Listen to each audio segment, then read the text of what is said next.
This guy, good-looking guy, comes in. Donald, we have no trade deficit. He's very proud because everybody else, we're getting killed with him. So he's proud.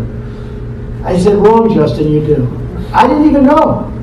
Josh, I had no idea. I just said you're wrong. You know why? Because we're so stupid. We have a pretty good trade deficit with Canada. They were saying we have a surplus with Canada. I said, no, and I like the Prime Minister very much, Prime Minister Trudeau. Nice guy, good guy. No, I like him. But we had a meeting. He said, no, you have a trade surplus. I said, no, we don't. He said, no, you have a trade surplus. I said, Mr. Prime Minister, we do not. He said, how do you know? I said, because we don't have a surplus with anybody. We have the worst deals. He said, I'm telling you that Canada has a deficit with the United States. I told my people, in front of a lot of people, I said, go out and check. And he was right. Except he forgot two categories: lumber, timber, and energy. Other than that, he was right. When you add them all together, we actually have a $17 billion deficit with Canada, right? So he forgot a couple of categories that he didn't want to mention. I heard it with other countries too. Just got back from Asia. I brought back $300 billion worth of deals.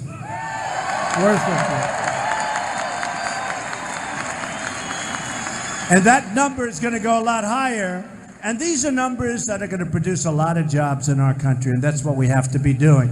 We are going to end the theft of American intellectual property, crack down on China's trade abuses, and confront countries that cheat, of which many of them are in that category, sadly.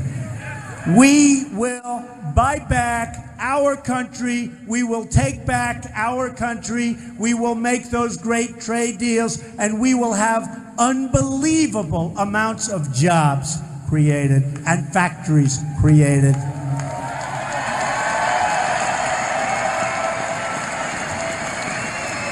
And we will do what other countries do.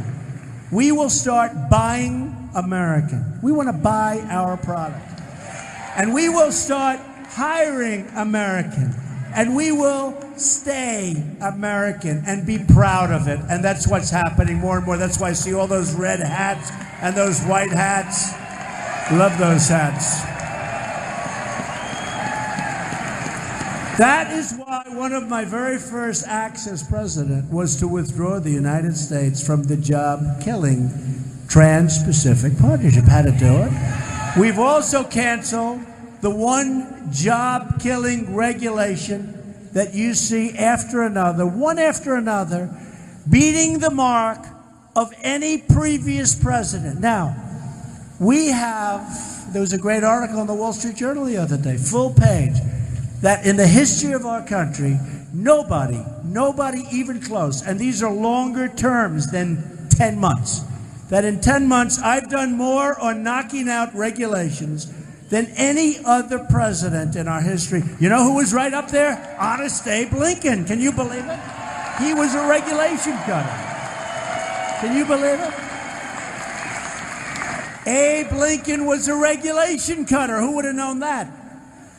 I said, you mean I beat Abraham Lincoln? That's pretty good for 10 months. I don't know if regulation sounds so glamorous, but I can tell you it's very important. But we have a lot of others. We have statutory requirements where you have to give a 90-day notice, and another 90-day notice, then you have a cooling off period, then you have to give a 30-day notice before. They're all in the works. And you're going to see a lot more cutting of regulation. But we've done more than any other president, and it's not even close. And we haven't even started.